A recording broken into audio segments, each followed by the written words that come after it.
Hello everyone, अस्सलाम वालेकुम and welcome back to our channel Nisha's cooking and blogs. उम्मीद करती हूँ आप सभी खैरियत से होंगे और अल्हम्दुलिल्लाह मैं भी आप सभी की दुआओं से बिल्कुल खैरियत से हूँ।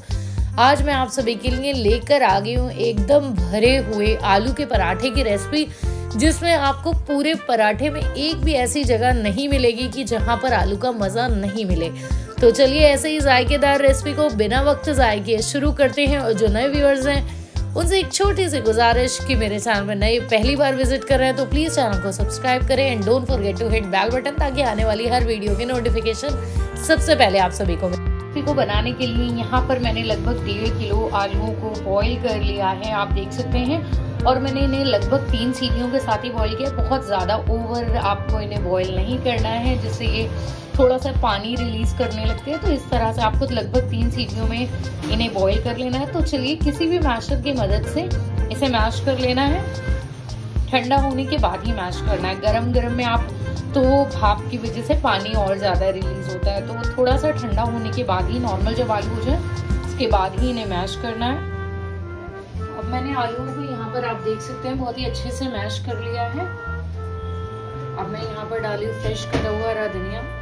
हरा धनिया आप सभी को पहले से वॉश करके, मतलब अच्छे से जब पानी इसका अच्छे से निकल जाए उसके बाद ही कट करके ऐड करना है, ताकि जिससे इसका पानी इसमें आलूओं के साथ मिक्स ना हो। लगभग 8 से 10 बारीक कटी हुई हरी मिर्च। हरी मिर्च आप अपने स्पाइस के हिसाब से चूज कर सकते हैं, जिस तरह का आपको चटपटा पसंद है उसी हिसाब से ले सकते हैं। यहाँ डाल रही हूँ नमक टेस्ट के हिसाब से एडजस्ट करना है आप सभी को। नमक के बाद मैं यहाँ डाल रही हूँ लगभग 1/2 टीस्पून लाल मिर्च पाउडर।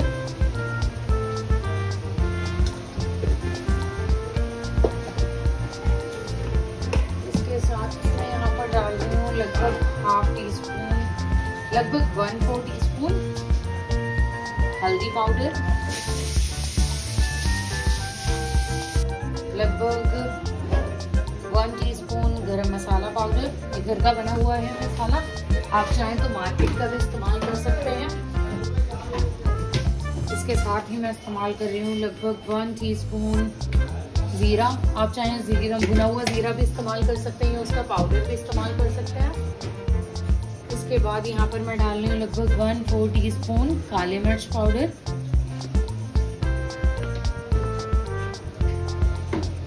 अब इन सभी को डालकर हाथों की मदद से अच्छे से करना है मिक्स।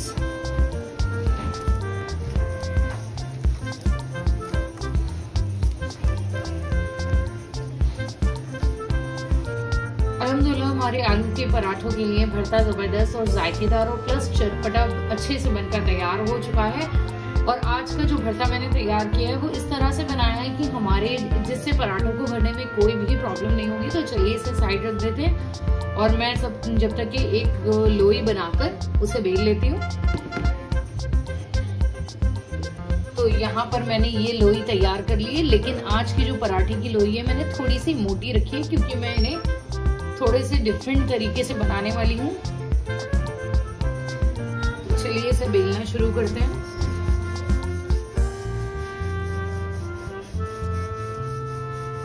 अगर थोड़ा सा आपको लगे कि आटा आपका चिपकने लगा है तो आप थोड़ा सा इसकी आटे की खुशकी को लगा सकते हैं। थोड़ा सा आटा लगा लें, जिससे आपकी ये चपाती बिल्कुल भी नहीं चिपकेगी। इस तरह से मैं इसे थोड़ा सा, तो इस तरह से अब मैंने चपाती को बेल लिया है। अब चम्मच की मदद से मैं 3 पार्ट्स में जो मैंने भी भरता तैयार किया है 3 जगह पर इन्हें रख लेती हूँ इस तरह से चपाती के ऊपर। स्टफिंग आप अपनी मर्जी से कर सकते हैं, जितनी आप चाहते हैं।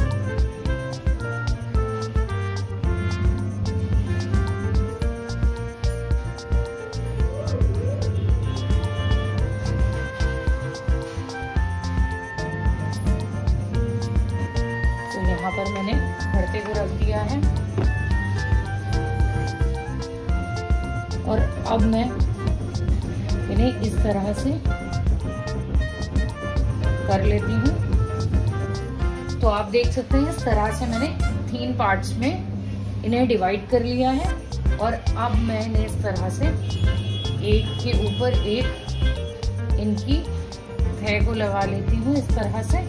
और अब मैं इसे इस तरह से थोड़ा सा हल्के हाथ से टैप कर लूँ। सबसे पहले तो हल्का सा आटा लगा लेना है। और आप देख सकते हैं कितनी स्टफिंग हो गई। और आटा लगाने के बाद जो किनारे दिख रहे हैं उन्हें आप इस तरीके से फोल्ड कर सकते हैं। और अब हल्के से बेलन की मदद से इसे बेल लेना है या हाथों से इसे फैला देना है। तो चलिए अब मैं इसे हल्के से हाथ से बेलन की मदद से इस तरह से बेल लेती हूँ। आपको थोड़ा सा मतलब ऐसा नहीं है बहुत जोर से हाथ नहीं चलाना है, इससे आपका जो पराठा है वो फट जाएगा। और किनारों को हमें हल्के हाथ से इस तरीके से बेल लेना है ताकि जो किनारे बहुत ज़्यादा थिक हो रहे हैं वो अच्छे से सही हो जाए।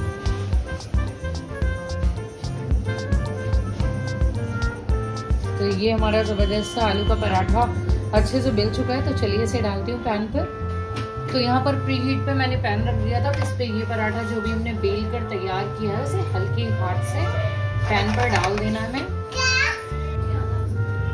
जैसे ही पराठा हमारा हल्का सा एक तरफ से, पहले आपको चेक कर लेना है किसी चम्मच या चिमटे की मदद से कि जो नीचे का साइड है हल्का सा, अभी थोड़ा सा ये हल्का सा कच्चा है। तो थोड़ी देर और कुछ सेकंड्स तक इसे हमें पकने देना है, कुक होने देना है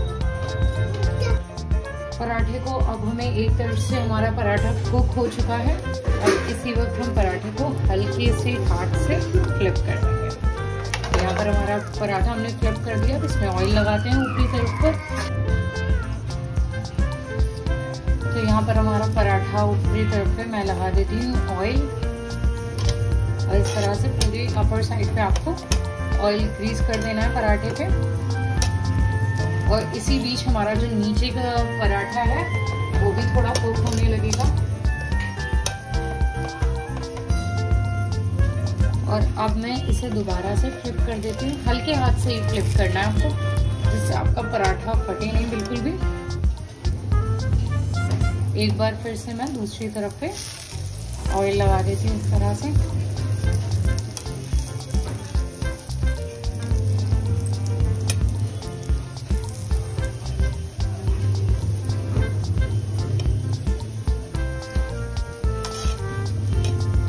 अब इसी बीच हमारे पराठे को हम सिकने देते हैं। इसी बीच अपने दूसरे पराठे की तैयारी कर लेते हैं। तो यहाँ पर दोबारा से मैंने एक लोई ले ली है। लोई का साइज बहुत ज़्यादा छोटा भी नहीं लिया, बहुत ज़्यादा थिक भी नहीं लिया, मीडियम साइज का ले लिया है। और इसे भी हमें ओवल शेप में इस तरह से बेल देना है।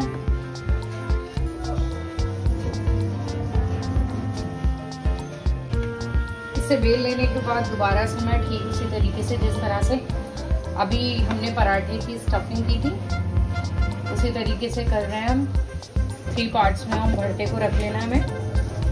और स्टफिंग की क्वांटिटी आप अपनी चॉइस के हिसाब से ले सकते हैं। बहुत ज़्यादा कम भी ना हो जिससे जो हमारा पराठे में केवल आटे का ही फ्लेवर है। और बहुत ज़्यादा इतना भी ओवर नहीं लेना है कि जिससे हमारा जो पराठा है वो फटने लगे। तो यहाँ पर सही से ले लिया है हमने, 3 पार्ट्स में डिवाइड कर लिया है। अब इसे इस तरीके से ही हमें कर लेना है।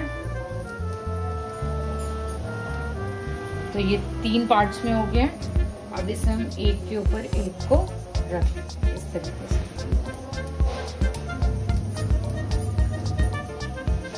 पहले तो हमें किनारों से इस तरीके से थोड़ा सा टैप टैप करना है। इसे हाथों की मदद से क्लोज कर लेने हैं एजेस को। जहाँ भी आपको लगे कि आपका जो एज है वो खुल रहा है तो इस तरीके से करके हल्के हाथ से टैप करना है दोनों तरफ से। फिर आटे को लगा के इन्हें बेल लेना है। और अब मैंने इसमें हल्का सा आटा लगा लिया है। इसे दोबारा से बेलना शुरू करना है। हल्के हाथ से ही बेलना है ताकि हमारा पराठा फटे नहीं हो। किनारों पे थोड़ा सा ध्यान देना है ताकि वो बहुत ज़्यादा थिक ना रहे और खाने में वो अच्छे नहीं लगते। पराठे के किनारे थोड़े से थिक होते हैं क्योंकि वो कच्चे रह जाते हैं थोड़े से। इस तरीके से हमें इसे से बेल लेना है। ये हमारा पराठा बेल चुका है।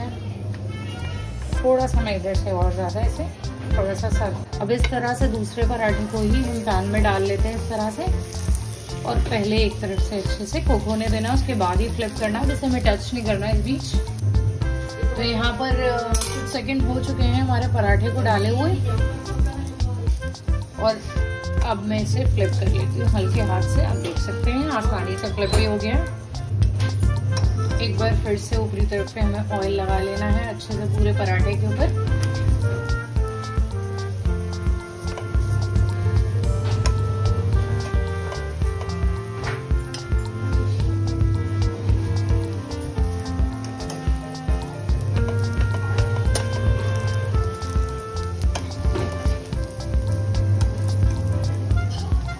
और जैसे ही ऊपरी तरफ पे आपको ऑयल अच्छे से ग्रीस हो जाए, हल्के हाथ से ही फ्लिप करते हैं। अब दूसरी तरफ पे भी मैं लगा देती हूँ, ऑयल ग्रीस कर देती हूँ।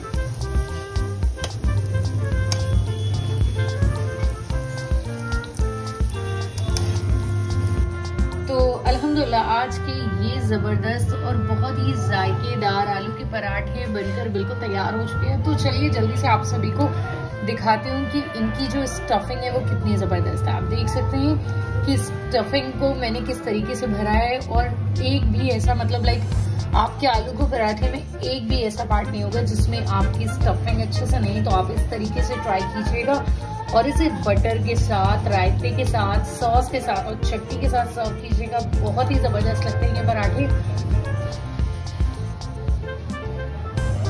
तो आप देख सकते हैं स्टफिंग कितनी अच्छे से मैंने स्टफ की है, जिससे हमारे पराठों का सारा फ्लेवर, आलूओं का फ्लेवर आएगा, बहुत ही जबरदस्त लगेंगे। उम्मीद करती हूँ कि आप सभी को मेरे आज की ये जबरदस्त और जायकेदार आलूओं के पराठों की रेसिपी जबरदस्त लगी होगी। मिलती हूँ नेक्स्ट वीडियो के साथ। अलविदा दोस्तों, अल्लाह हाफिज।